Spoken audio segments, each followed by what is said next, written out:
Hi, I'm excited to present some of the information that I've learned throughout my master's program in negotiation and conflict resolution. In this first presentation, I'll be focusing on the mechanics and dynamics of conflict.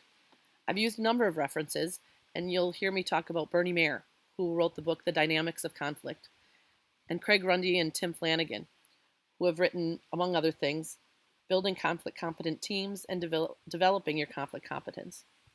When I began this program, it was called Negotiation and Alternative Dispute Resolution, but the recent trend in language has broadened the framework to encompass conflict competency and management. This hopefully addresses conflict before it becomes a full-out dispute. So the first thing we need to do, conflict is inevitable. We're all different. We have different values and styles. We have different personalities, different experiences, perspectives, and goals. Accordingly, there's inevitably going to be different ideas or incompatibility of interests, and conflict will indeed arise. Rundy and Flanagan define conflict as any situation in which interdependent people have apparently incompatible goals, interests, principles, or feelings. Most people think of conflict as being negative, and that's not necessarily so. As I mentioned, it is inevitable, so the question is not whether or not you'll experience it, or how you'll reduce it or avoid it. The question is, what will you get out of it when it does occur? Depending on how you respond or react to the conflict, that something can be good or bad, constructive or destructive. It can be invigorating or it can be debilitating. Since conflict is inevitable, it's important that we learn how to manage it. It's important that we become conflict competent. Conflict competence is the ability to develop and use cognitive, emotional, and behavioral skills that enhance productive outcomes of conflict while reducing the likelihood of escalation or harm. If you become conflict competent, you'll find that you have improved quality of relationships. You find creative solutions, lasting agreements, and ways to address challenges and opportunities in the future. The first step in conflict competency is to understand how a conflict begins. How does it unfold? Understanding the mechanics of conflict helps demystify the impact of it. It gives insight on how to constructively manage conflict. I've broken up the training into 3 presentations. First, we'll focus on this. What is conflict? What causes it? What governs its course? Second, we will begin to address skills that help us use conflict constructively, help de-escalate a brewing conflict, and or to give us our best chance to effectively resolve it. Finally, we will address how to apply some of these tools in order to build conflict competent teams. So from here, we'll learn a little bit more about the roots of conflict. Being able to look at these roots and take a step back to understand the dynamics of a conflict can go a long way towards constructively managing it. So we ask, what is conflict? Conflict is seen as arising from basic human instincts, from competition for resources and power. Conflict can come from the structures of the society, from institutions that the people create. Conflict can often come from flawed communication. Human needs are at the core of all conflicts. Conflicts arise when someone has perceived a need and something or someone is preventing them from satisfying this need.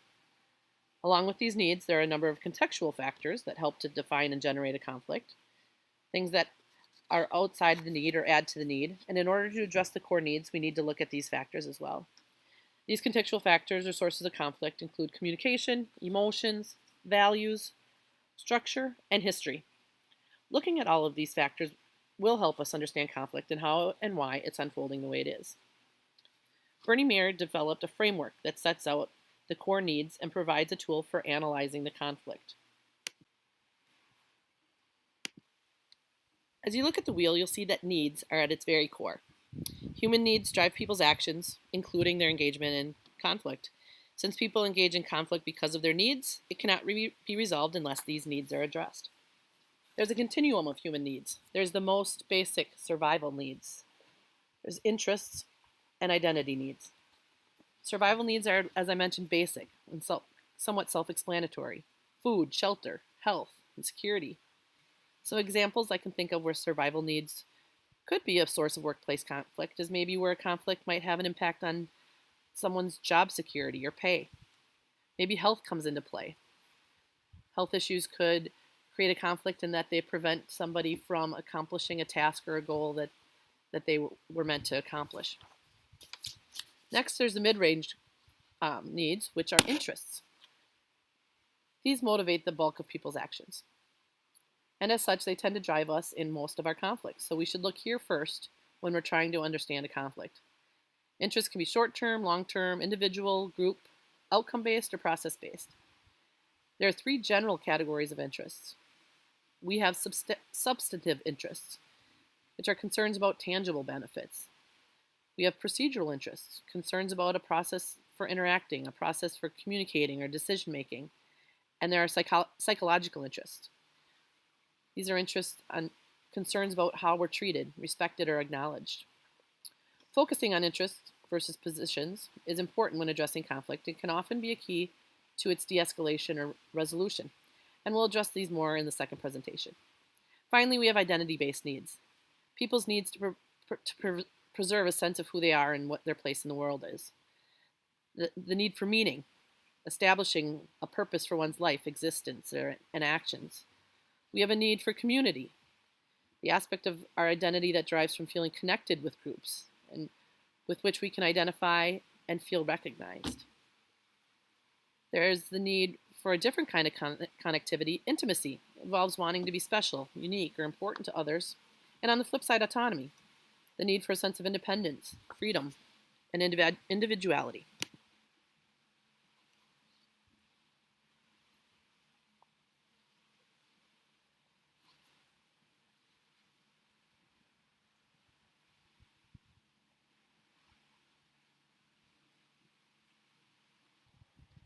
Communication is a big one. We are imperfect communicators, and these imperfections can generate conflict, and at the very least, often makes it hard to deal with effectively. On the flip side, effective communication, has the potential to help people get through conflict successfully. The quote at the bottom of the page says, "The biggest problem with communication is the illusion that it has been accomplished." Conflict can be complex and emotional. When we're dealing with conflict, we have to keep in mind how hard it is to communicate about complex matters, especially under emotional difficult circumstances. And conflict often escalates because we act on the assumption that we have communicated or understood someone else's communication accurately when we haven't. When we learn that others are acting on the basis of different information or different assumptions, we often attribute it to bad faith instead of just the imperfections of human communication. There are many factors that contribute to communication problems: culture, age, gender, class, cognitive capacity, environment, and sometimes it's just the absence of an active listener. Good news is communication is something we can work on. We can improve it, even in very intense conflicts. Communication is one of the greatest sources of difficulty, but it's also the greatest source of hope in dealing with conflict. Accordingly, as you're assessing conflict, you need to take note of the effectiveness of communication between the parties you're reviewing. Facilitating better communication can be one very strong and effective tool in managing a conflict. The next thing we need to deal with and look at is emotions. Emotions are the energy that fuel a conflict. If everyone could always stay perfectly rational and focused, calmly work towards effective communication, then many conflicts might never arrive, or they would de-escalate quickly, but we know that's not the case. Good or bad, emotions can also provide a sense of power. They contribute to the energy and strength of a conflict. They may give someone a false or legitimate sense of courage and perseverance that allows them to participate forcefully in a conflict. Emotions can also result in reactions that seem irrational, confusing. Sometimes there is literally a physiological reason for an emotional reaction: emotional hijacking. This is also referred to as an amygdala hijack. The amygdala is the part of your brain that controls emotions and controls the fight or flight response. This part of our brain dates back to our earliest ancestors. It's the part of the brain that when that saber-toothed tiger poked its head out of the woods, the amygdala hijacked the thinking part of the brain and made our ancestors run. The amygdala can spring into action, while the slightly slower but more informed neocortex unfolds and develops a more refined plan for reaction. Often this more informed plan results in people regretting the emotional hijack reaction that initially occurred. Fortunately, there's ways to learn to control these reactions and otherwise manage your emotions. There's a whole body of work out there called emotional intelligence. To learn emotional intelligence is to learn to have the capacity to be aware of and control one's emotions. It helps you to handle interpersonal relationships judiciously, to handle them empathetically. We'll address emotional intelligence more in the later presentation. That all being said, like conflict itself, emotions can be beneficial on their own. Conflict may provide the opportunity for suppressed emotions to be revealed and provide a much needed opportunity to vent and thereby, hopefully, prevent future conflicts. Additionally, some emotions and reactions, like genuine sadness or genuine concern, can de-escalate a conflict. The next source of conflict on the wheel is values. Conflicts that are perceived to involve values tend to be more charged, more intractable. Values are the beliefs we have about what's important, what distinguishes right from wrong, good from evil, what principles should govern and how we lead our lives. Because we partially define ourselves through our core beliefs, our values, when we think those values are under attack, we feel as though we're being attacked. This can cause that amygdala hijacking we talked about before, and at the very least, it can complicate a conflict. It's hard for us to compromise when our values are at play, because we feel we are compromising our sense of self, our sense of integrity. And although some conflicts are certainly about genuine value differences, often disputants have a choice about whether they'll define a conflict that way. Mayer points out that when we feel unsure of ourselves, confused about what to do, or under attack, it is tempting to define an issue as right or wrong. This justifies taking the moral high road, and then it rigidifies our thinking and tends to escalate a conflict. Taking a minute to consider whether values play a role in a conflict will better prepare you for managing it. Next is structure. Structural components of conflict include available resources, decision-making procedures, time constraints. This is clearly a common source of workplace conflict. It's often a source of task conflict. In a business or organization, task conflict occurs when two parties are unable to move forward on a task, sometimes due to differing needs, behaviors, or attitudes, but it's often over organizational policies and procedures, distribution of resources, method or means of completing a task. In a survey, I asked what type of conflicts you experience at work, and all of you responded that you, in fact, experience task conflicts. Even when you have compatible interests that might move towards a cooperative stance, these structural elements may still promote conflict. It's not a component we can do a whole lot about except challenge elements of the structure that might be changed. But there are ways. With structural challenges, we need to dig deeper into our conflict toolbox to address and effectively manage these conflicts. These tools will include collaboration, assessment of interests, and other things we'll address in the next presentation. The final contextual source we need to look at is history. Conflict cannot be understood independent of its historical context. The history of the participants, the history of the system and the issue all have a powerful influence on the course of that conflict. If we try to understand conflict in isolation from its historical roots, we may end up baffled by the stubbornness of the players or the intractability of the issues. As we prepare to manage conflict, we must take history into consideration.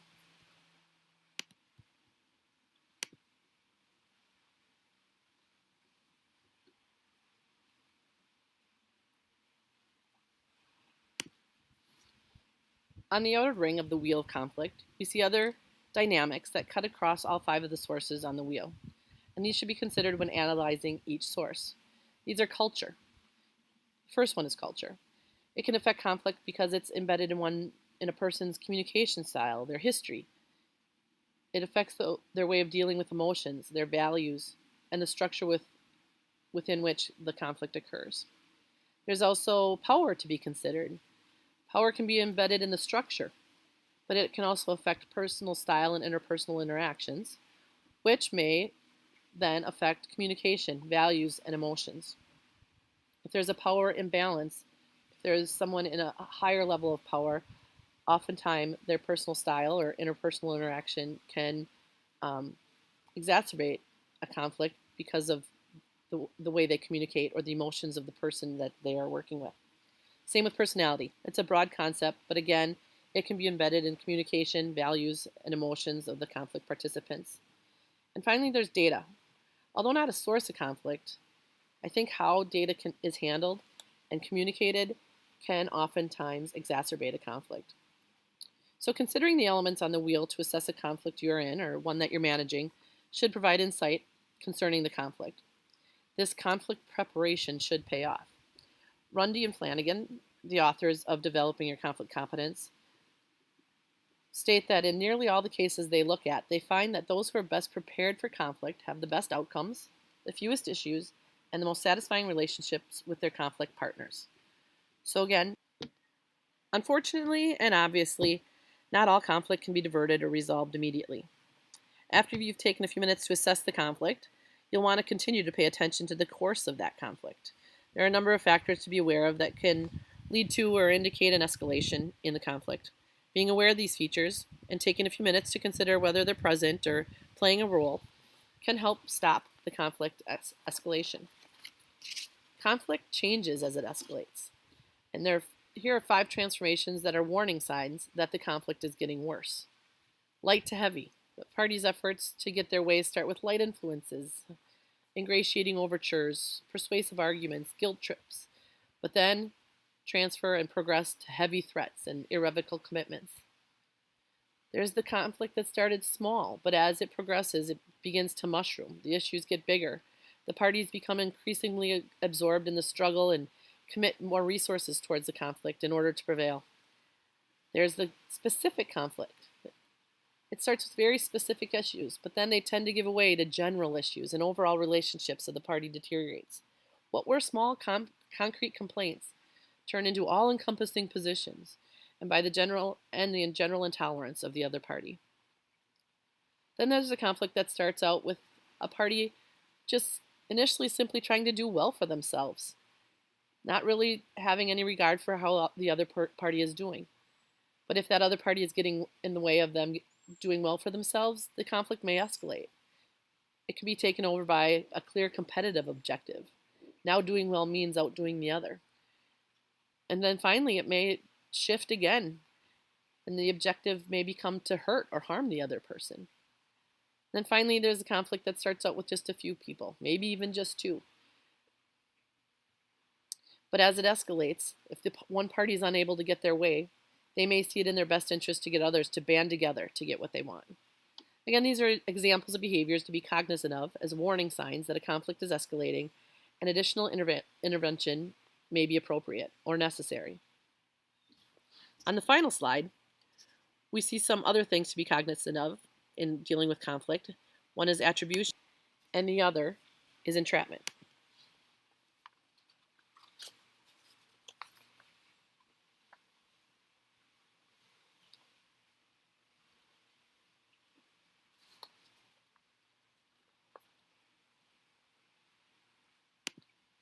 Conflicts often escalate due to attribution. Attribution is a theory that suggests that people strive to understand the causes of the events around them. What's going on? Why is this happening? And in particular, other people's behavior towards them. Why aren't they looking at me? Why are they talking to me the way they're talking to me? These accurate understandings of causes helps people make appropriate and adaptive responses to those events. People generally attribute behavior to 2 general categories, disposition and circumstance. If someone snaps at you, you could attribute it to their disposition. For example, he's just mean. Or you could attribute it to circumstance. Oh, they just had a new baby and he's not getting much sleep. Often in a conflict situation, there's what's called fundamental attribution error. This is where parties tend to over-attribute behavior to disposition. He is mean, and under-attribute it to circumstances. Another form of attribution error tendency occurs when one attributes the negative behavior of someone outside of your team or group to the person's character or disposition more than one does in a group member's behavior, with an in-group member's behavior. If someone in your group is not carrying the ball the way they're supposed to, you might look and know that they've been working really hard. They have issues going on outside of work. They're not feeling well. On the other hand, if someone outside of your team or group isn't carrying their weight or doing what they're supposed to be, you may attribute that more to them just being lazy, not working hard enough, things to their disposition. Accordingly, in dealing with your own conflict or with conflict between team members or teams, you need to be cognizant of the tendency towards attribution error and correct these errors to slow down the escalation of conflict. Last, we need to consider to see if your conflict is escalating, is there entrapment? We have all probably seen this at least once, that situation where someone puts too much on the line, throws out an ultimatum, and then simply has no way out. Even once they see it as leading nowhere, there's nowhere to turn, and they have to simply keep fighting. If you do not do X, I am leaving. These can be sticky situations. Here, the best thing to do is to use some of the tools we'll learn later. But primarily, you have to open the door so that the party no longer feels trapped, and then restart negotiations. So here we discuss the mechanics and dynamics of conflict. Understanding these dynamics should help